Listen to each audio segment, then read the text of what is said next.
Hello, and welcome to a brand new episode of Ghoulish. I am Max Booth, a host. Today on the program, I am talking to Cynthia Pelayo about her new book, Into the Fullest and All the Way Through, which is a collection of poems about missing children, real children who have gone missing. This is a really sad episode about a really sad book about a really sad topic. I am gonna warn you up front. We get into some pretty graphic details concerning children and violence and abductions. So if that's something that might fuck you up, I recommend not listening to this episode if you don't think you can handle it. I realize if you are a frequent listener of Ghoulish, you will see how the last two episodes I did were on really silly topics. I cannot stress this enough. This episode specifically is not really silly.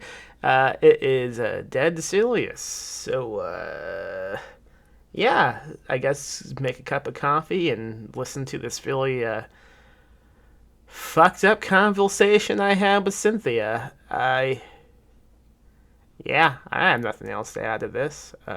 Enjoy? So I'm not done with the collection yet. I was reading some of it right before we began talking. I think I'm 50% into it now. It is a collection I anticipated just blasting through really quickly, but then I got extremely sad and had to take many breaks. So have you had many readers tell you that this is a difficult book to read?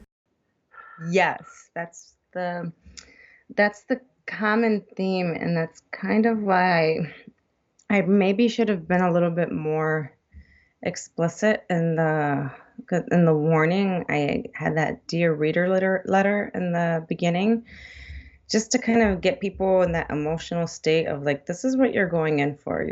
It's not. I'd like to think that the writing is, beautiful, but it is very tragic and emotional. And I think that it's pretty much what I've heard from everybody say. This isn't, if you sit there and read this all in one sitting, you're not going to be okay. And people have read it all in one sitting, and they're not okay. I think the writing is beautiful. I'm a big fan of poetry, and this is like one of the best poetry collections I've read. It's amazing the way you've pieced this together, and you do have plenty of buildings up front of what we are getting into. It's almost like seeing a really sharp blade and thinking, I wonder how sharp this is, and just touching it, and then bleeding and going, it cut me. How could it cut me?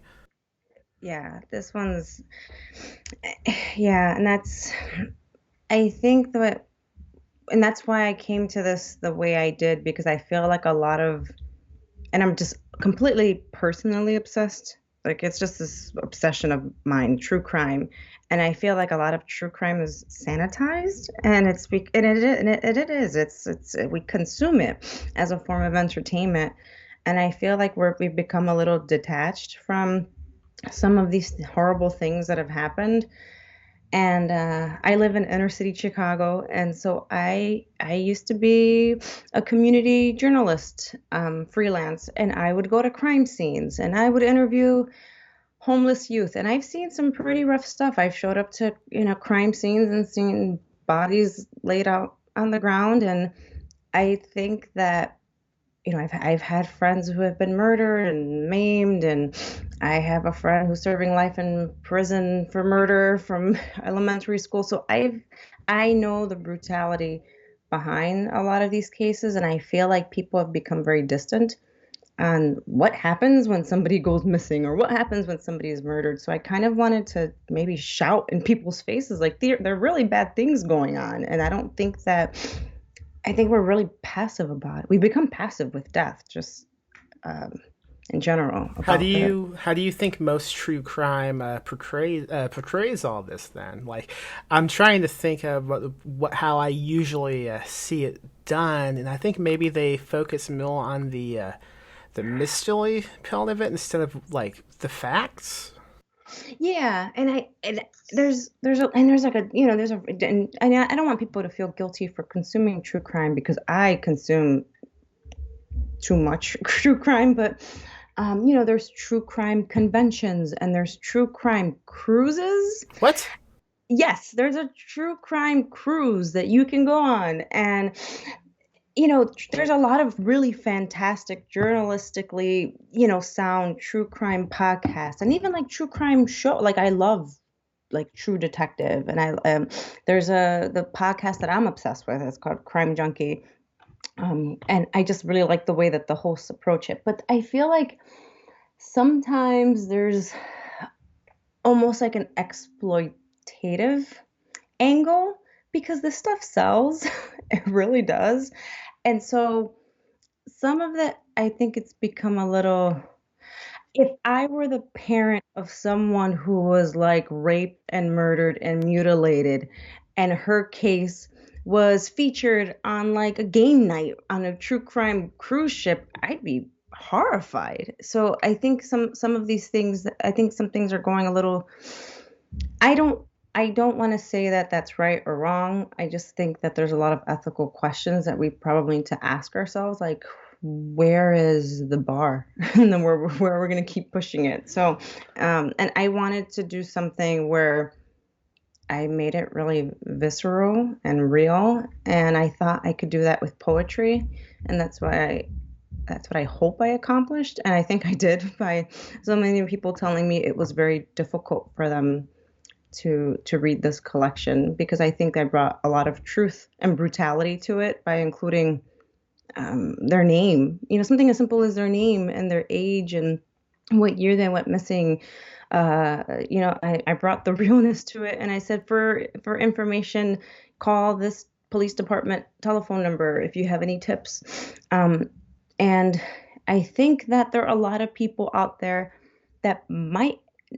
There are obviously a lot of people that out there that know something, but they just probably don't know if their piece of information is enough. They might have heard a story at a bar or from a friend of a friend, but I mean, any little piece of information helps solve these crimes.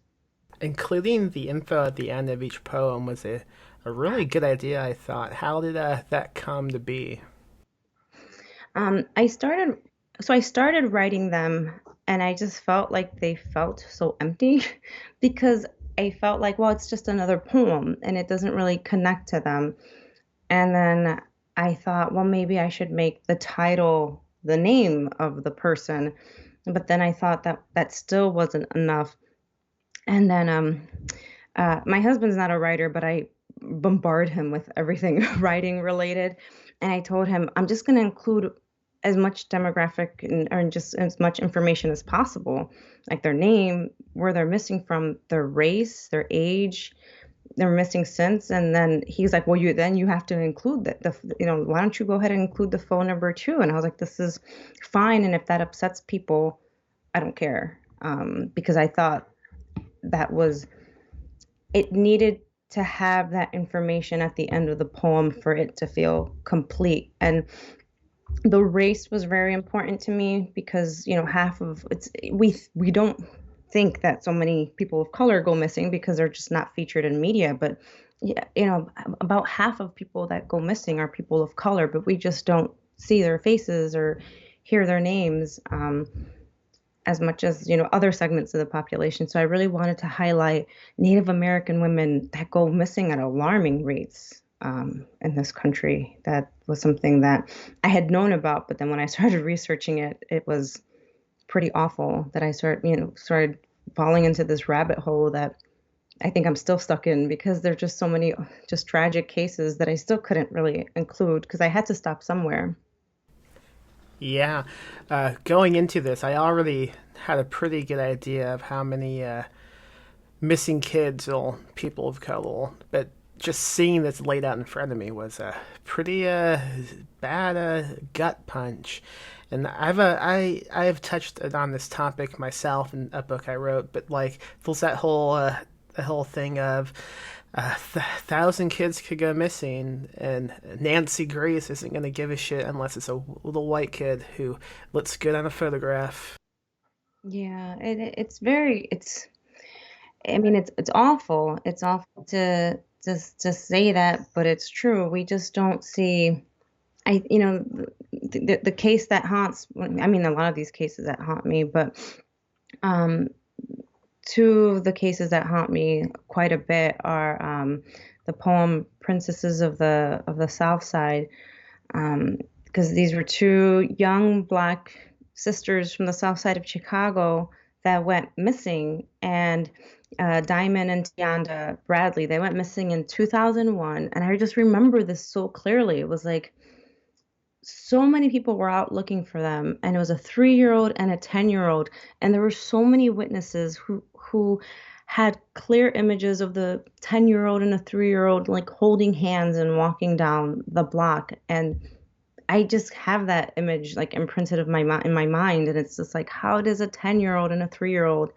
go missing? And I like to think that y- you know bad things happen in Chicago.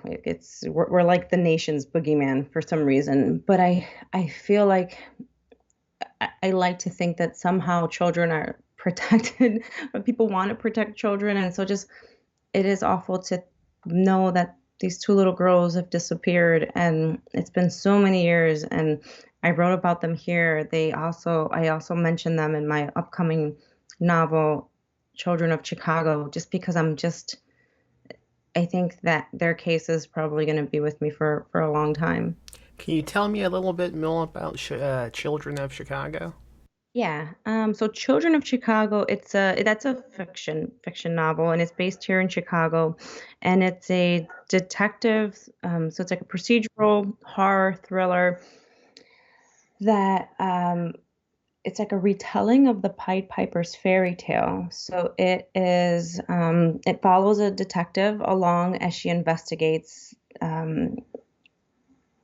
teenage killings, so teenagers killing other teenagers. So it's very heavily influenced by fairy tales, and I try to make the connection that Chicago, in a way, is like the perfect setting for one of these dark, creepy fairy tales because children go missing here and children die here, and there's a lot of sadness and tragedy here, and the Grimm's. A lot of the Grimm's fairy tales are very dark and sad and conclude with children dying. And so it's a retelling of the Pied Piper fairy tale. I tried to throw a little bit of Candyman and the Bloody Mary folklore feel in there as well. So I hope people like it. It'll be out in February 9th by Polis Ogora, and then in 2022 I have, it's not a sequel in the story, it's a sequel in what we're calling the Chicago Fairy Tale series. So there'll be another book in 2022 that has a similar detective horror thriller feel. Oh wow! I had no idea about that second book. That's Yeah. that's exciting. These books sound really good. I can't wait to read them. I believe Polis is sending me a copy any day now, so I, can't, I can't wait to check it out. I I think back when I was a kid, and I think there's probably a defining moment for every child when they like come to realize, oh wait a minute, strangers might actually do something to me. Because I think up until then, you kind of assume bad things don't happen to kids. And I think maybe I came to that realization from watching too many episodes of America's Most Wanted. Yes, Adam Walsh. I mean, sorry, John Walsh, and Yeah. yeah, I mean, I have, I probably have a lot of the horrible stories that were told to me as a kid were came from my parents, and they traumatized me, not in a bad way, like I'm gonna create trauma, but they told me all of these awful stories to kind of tell me that there are very bad things that happen in the world. My um, one of my cousins was kidnapped in the 70s, and he was a twin, and he was never recovered. And so I grew up knowing his story, that that's just such a tragic tale, that one of my cousins, like your twin brother, was kidnapped, and you're still around. And so there's always been these questions of and family rumors of what happened and who took him. My mother's neighbor, growing up, a neighbor boy was infatuated with her, and he kidnapped, raped her, mutilated her, and then dumped her remains in her parents' garbage can. Good God. So Wow. I grew up knowing, and I grew up always watching the news. Like most kids are like watching cartoons when they get home, but I would come home and my dad would be like, "Okay, Dateline's on. Let's watch the news." And I was always watching the news with my dad and Ted Koppel, and so I always, and that's why I wanted to be a reporter, and I worked as a journalist for a little bit. But I was always watching the news, and I was always hearing these awful stories, and so I was always paranoid to leave my house because I always had it like ingrained in my mind that someone will take you and they will do bad things to you, and no one will ever see you again. And I mean, it's traumatic. I guess it is traumatic. My parents were just scared, and they didn't want what these horrible things that happen to other people to happen to us. I mean, I can't blame them from people telling you that. I mean, I think that's a big reason why, like, you don't see a lot of kids playing by themselves now like you used to. I mean, you see like idiots saying, "Ah, when I was a boy, I could go and walk around town and I was fine." But like, yeah, you were fine. But what about everybody else who wasn't fine? Yeah, I hear, like, I hear, I have friends, I grew up in the city, and I have friends who grew up in rural communities, and they're like, "Yeah, I'd be in the woods all day." And I'm just like, "Holy, what? You'd be in the woods all, isn't that like, in my mind just goes to like serial killers, like, creeping in the woods looking for like little kids to eat, because I have these awful stories, from watching the news with my dad, of Eaton Pats being kidnapped, and, John Walsh's son, Adam Walsh. Like, I just have, like, I just know so many of these awful cases, and it doesn't happen a lot. I think like less than like a percent or something of children that are kidnapped are like unknown kidnappings, like strangers kidnapping kids. But the majority of children that do go missing, it's like parental, it's like family or parents or divorce. It's something like that. And so you'll hear these awful numbers like 600,000 people, blah, go missing a year. I mean, that's what they report each year. And it nets out to like, most people that go missing each year, they do find them. But I think it's like something like 2,000 or so It's way that too a many. year. Yes, it's too many. And then if you're missing for more than a year, you're a cold case. And so that's the scary part, to become a cold case. And then you have families who are completely shattered and completely destroyed by, in the poetry collection, I have anything from like a few days old that have gone missing to women in their 60s and 70s, because it can happen to anyone. And that's terrifying to think. Yeah. It is terrifying. And a cold case is basically, oh, we've given up investigating. But if you have any clues, I guess call in and we will add it to the case. Am I correct on that? It's still, they can't call it inactive. Like, it's still an active case. It's still assigned to someone. But, I I mean, I have family who are in law enforcement. I know they're overworked and you know, they take on multiple cold cases and then there are new cold cases coming. It depends what kind of detective you are, but it's still active. But I guess it all depends on how good the detective is. Like how are you working those leads? And especially if you have a case that, you know, a cold case from like 1999. It's like, well, how many people move? That's another thing. People move, they relocate, suspects die. Um, there are a lot of people who are really good suspects.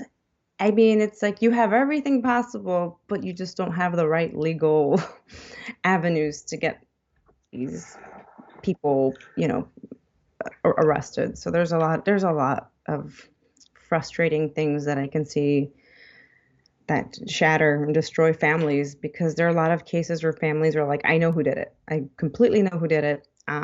There's one I wrote about, gosh, what is her name? Dulce, I cannot find her last name, but she was 5 years old when she went missing. And then she was a little girl who went missing from a park. And I had seen a recent interview, or not a recent interview, but I was looking through interviews of involving all of these cases, and the mom had made reference to, I think I know who took her. And it's just like, what the hell? How do you mean you think you know who took her? It's just, there's a lot of these cases, family members will comment that they think they know who's involved. So Yeah, that's that's a scary. that's a pretty crazy thing to say. I think. Yeah, be careful. I mean, it's just, I think everybody should be aware of their surroundings, be aware of who you associate with. I think always trust your gut instinct.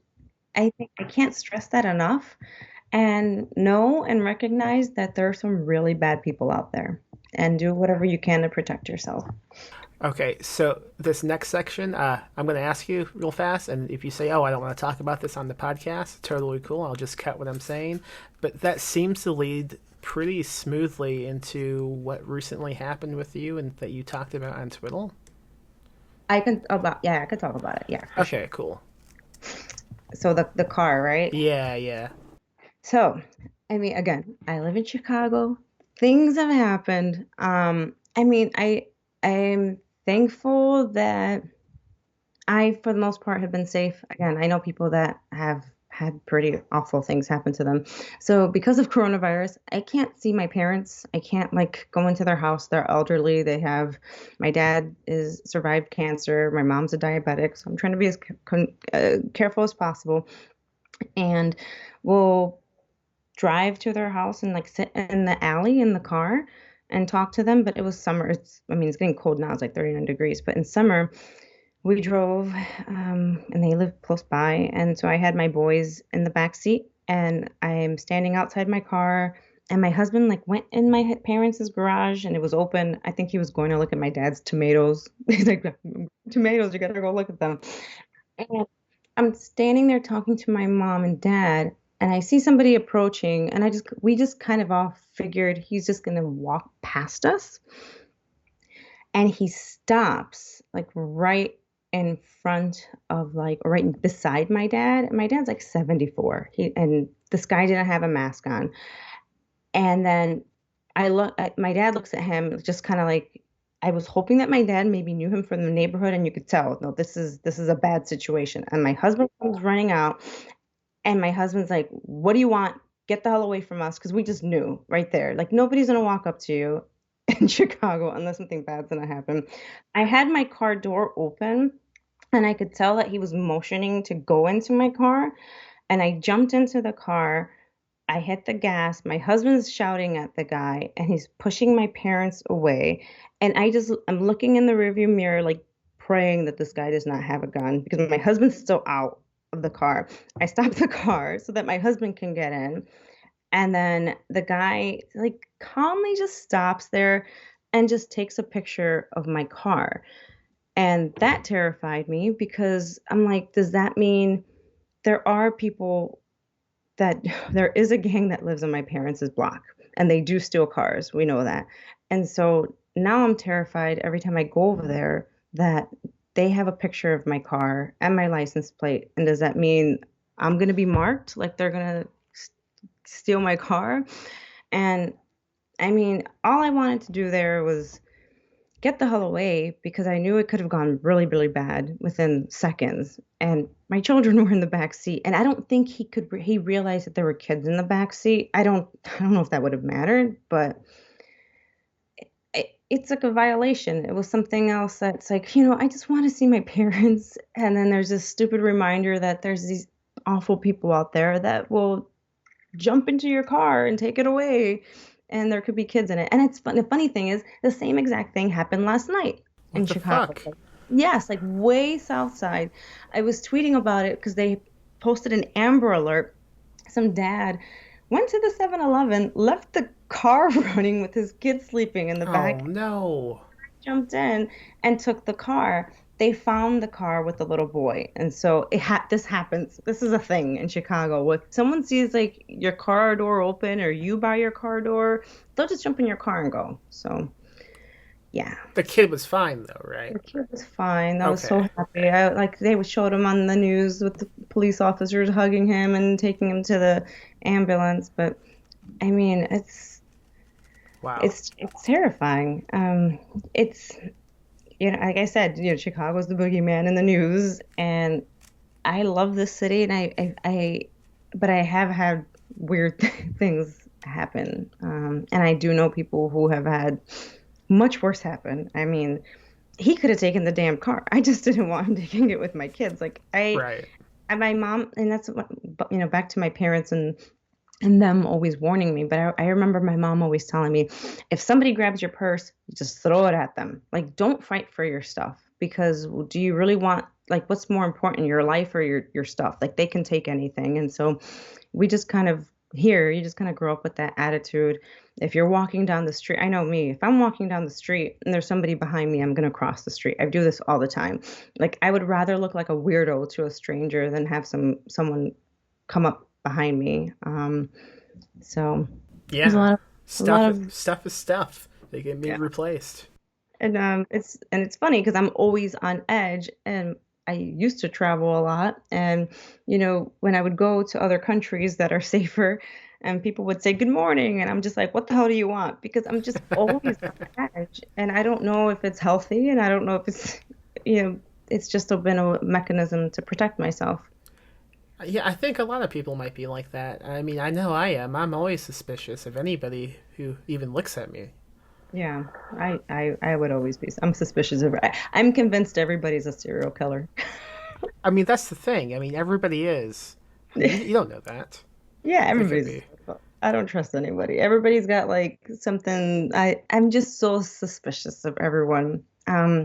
Especially with this many missing persons cases and this many like unsolved crimes. I'm just like, we have murderers walking around us. Like we have to with all these unsolved cases. So I'm very suspicious of everybody I interact with. I read some book when I was a kid, and now I can't think of the title offhand. But the plot was a kid like saw thrown photo on a missing person's milk carton and realized, oh, my parents kidnapped me. It had this whole like plot. Do you know what I'm talking about? Is this a famous book? I have no idea.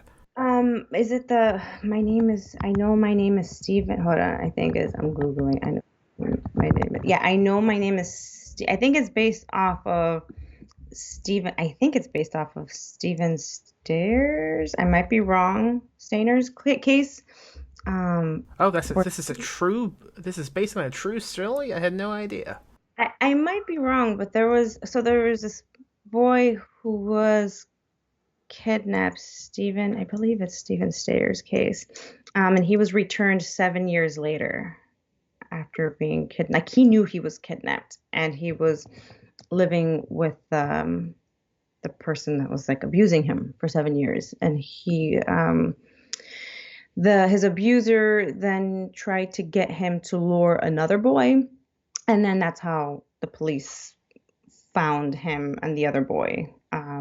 And then I think this is how he realized it. I believe it's his case. I could be wrong, but I know that's one true case. Yeah, that is. I think I just found the book I'm talking about. It's Oh, called The Face on the Milk Carton.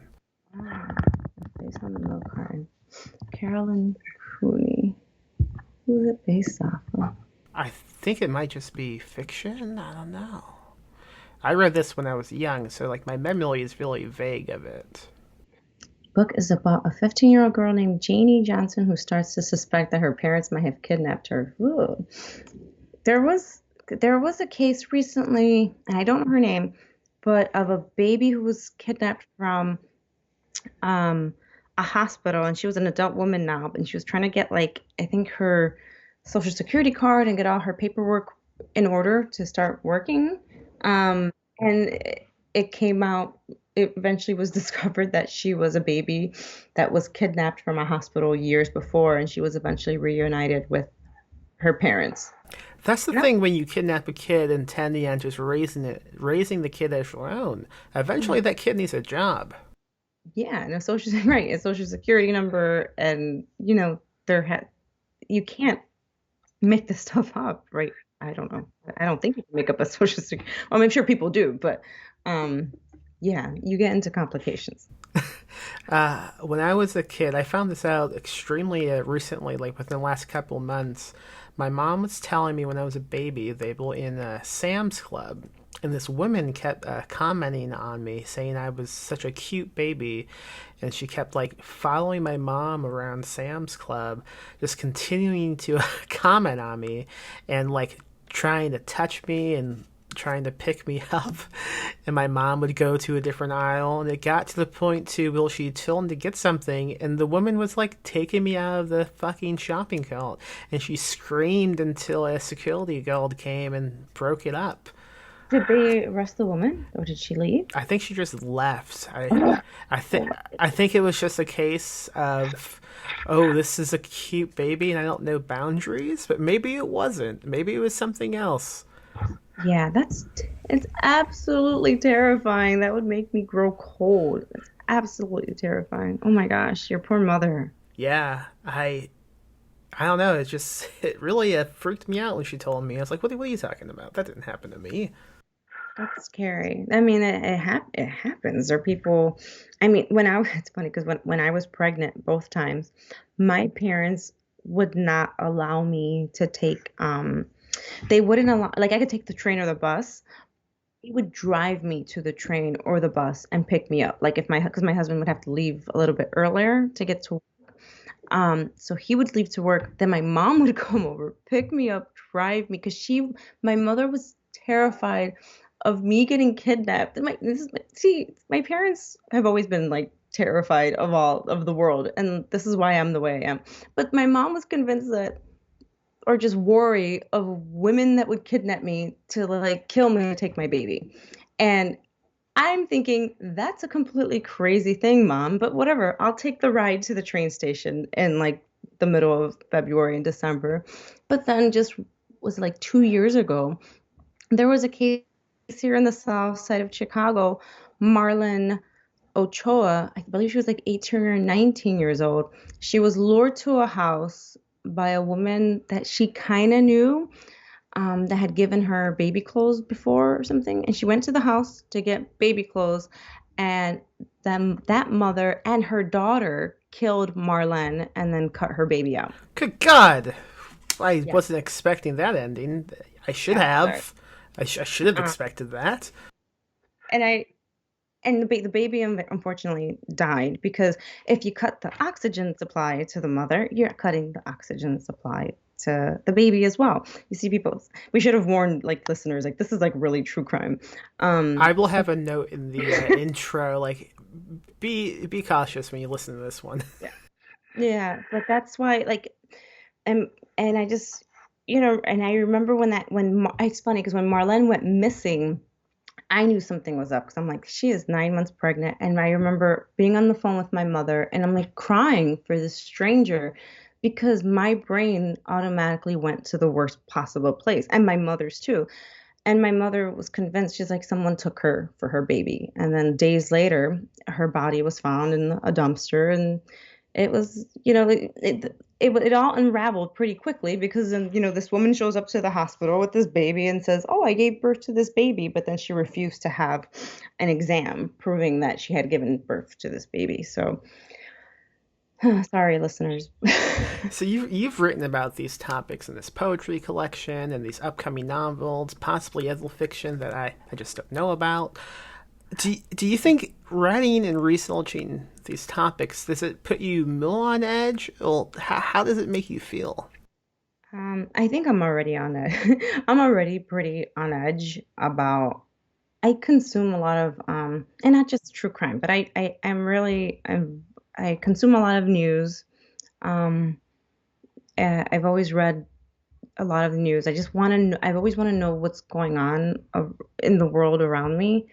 Um, I, I think that researching this particular poetry collection was a little bit more difficult because I spent so much time with each of the cases. Like I was, pouring through local news outlets for each case and the FBI database for missing people, and I just, YouTube videos that had covered their cases, and I just became I felt like I had to go into like this obsessive mindset for each case in order to write the poem the way it needed to be written. And it wasn't healthy. And I don't recommend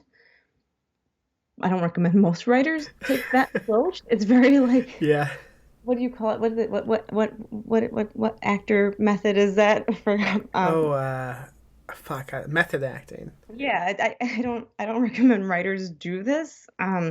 But I feel like I have to be like at the brink of a breakdown in order to write in this sense of panic. And I feel like I wanted the collection to come across as I am freaking out and there are these awful things that are happening and I need you to know.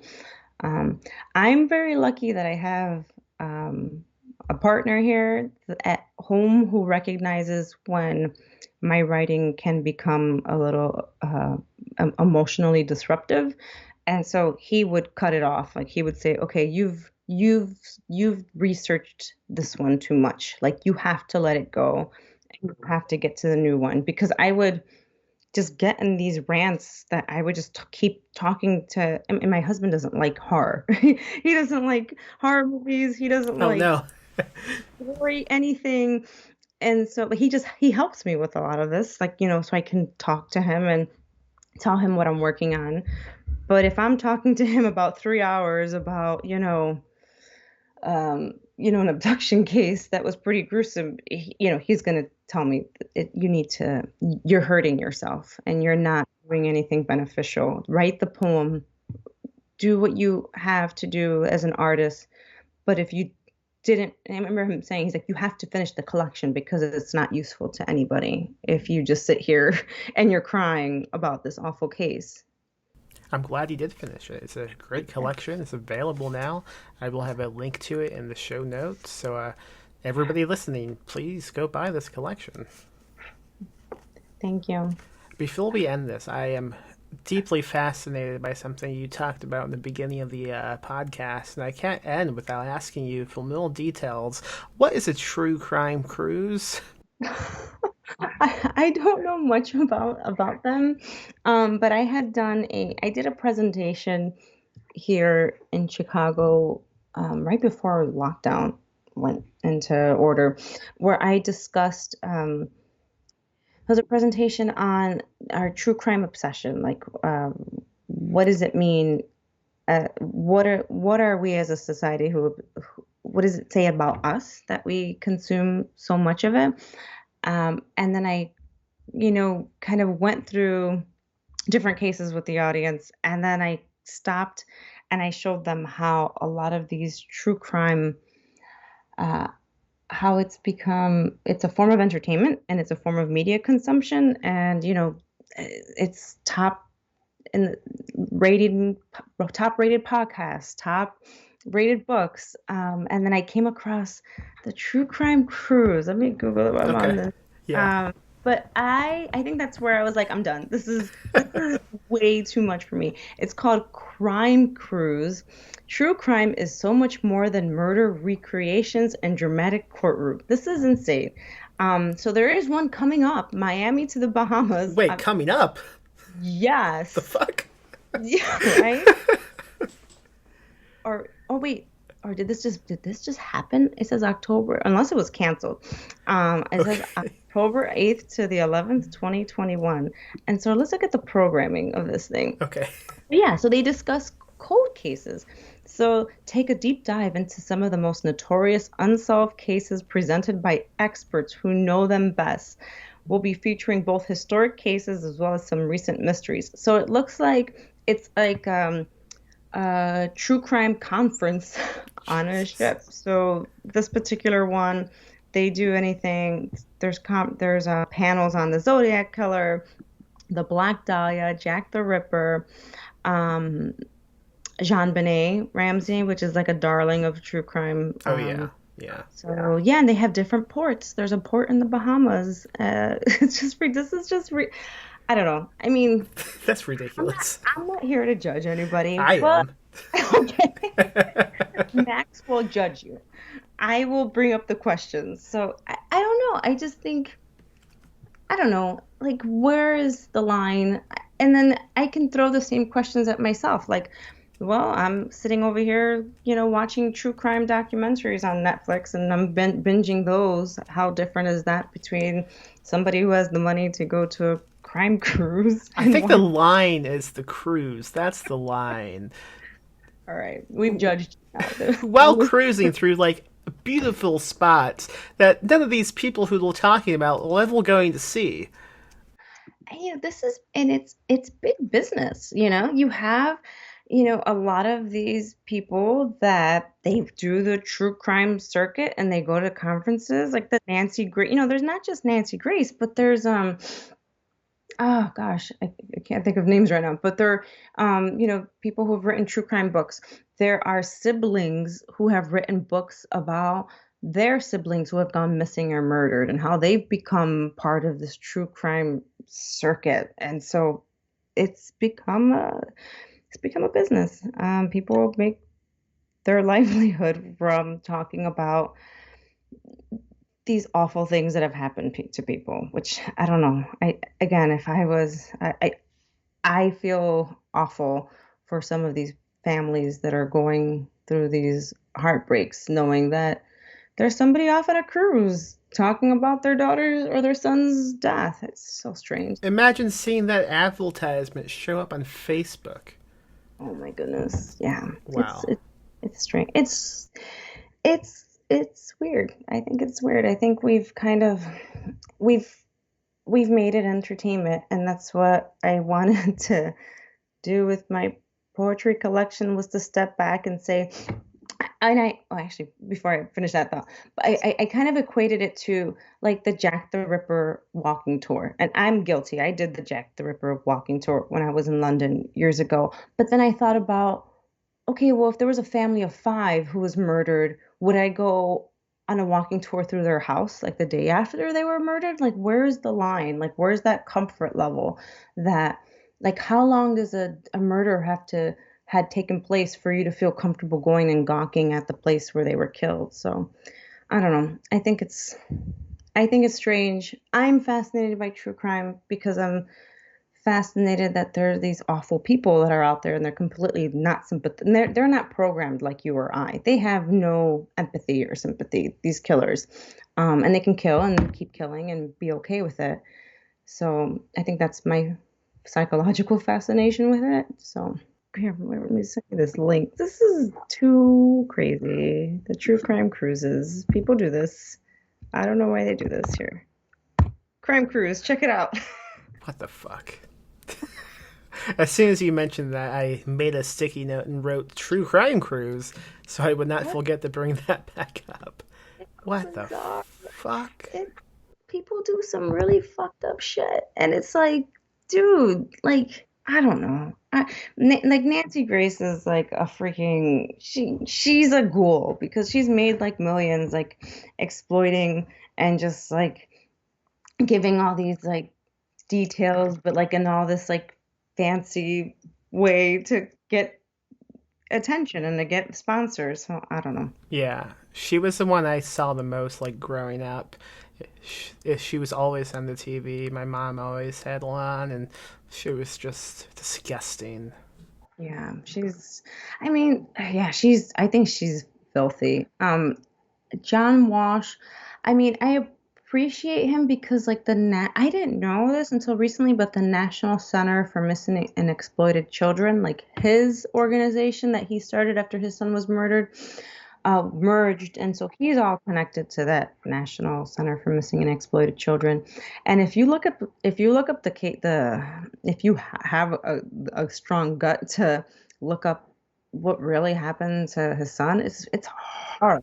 I've read about it. I've spent many nights just reading about bad things that have happened to kids on Wikipedia for no reason at all. Just I have no way to explain why I would do that, but I have done it many times. It always leaves me feeling depressed.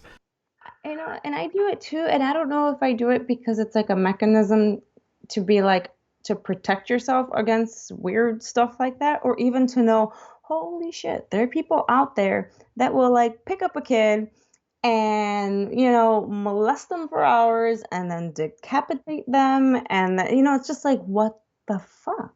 It's completely, the things that happen are completely awful, and I don't know. It's the good thing is that cases like missing persons cases have dropped Oh yeah. um, from their peak. I think it peaked like since they started keeping tabs on it. Like in the peak of missing persons cases was like 1997, and I don't know when the FBI started keeping tabs, but like things, with some people's cell phones and smartwatches, it's kind of hard to take somebody. Yeah, as bad as cell phones, the rap they have, they do have really positive sides to them. Yeah, cell phones have literally saved people's lives because just that pinging signal alone has been able to track people down alive. So that's been a good thing. So, yep, you're like me. I research a lot of like really bad stuff, and my husband's like, "What is wrong with you?" Sorry, this is just, I don't know. My brain goes there, and um, I also research a lot about like serial killers. I'm obsessed with serial killers. The toolbox killers, and just a lot of really messed up people. So, I went through a lot of true crime podcast phases. I haven't listened to any in a while, but for a few, when I was looking at the hotel, I would listen to two or three a night. And maybe that had something to do with my ongoing bad mood. I don't know. yeah, yeah, it makes you angry because it makes you like, there's some really messed up people out here. What is wrong with these people? So, Yeah, listening to something like that, and then like some dude just begins knocking on the entrance of my hotel at 3 a.m. It's like, what do you want? Get the fuck out yeah. of this building. Yeah, no, I remember, oh gosh, I remember one time I was staying at a hotel and I was by myself, and there was this car that kind of like parked with his like facing my room, and like his lights were on, and I remember calling Jared, and I'm like, there's a call. Jared was like, why are you calling me? Call the front desk. I was like, oh yeah. And so I called the front desk, and the front desk guy went out there and talked to the guy, and the guy eventually left. So I was like, oh yeah, he was staring in my room. So that was, Jesus Christ. yeah, yeah. I used to have sometimes someone with a political vehicle in front of the entrance and with the engine running, and I would think, okay, someone's about to check in or something, but they would just stay seated for an extremely long time, and it would freak me the hell out every single time. Why the hell would they do that?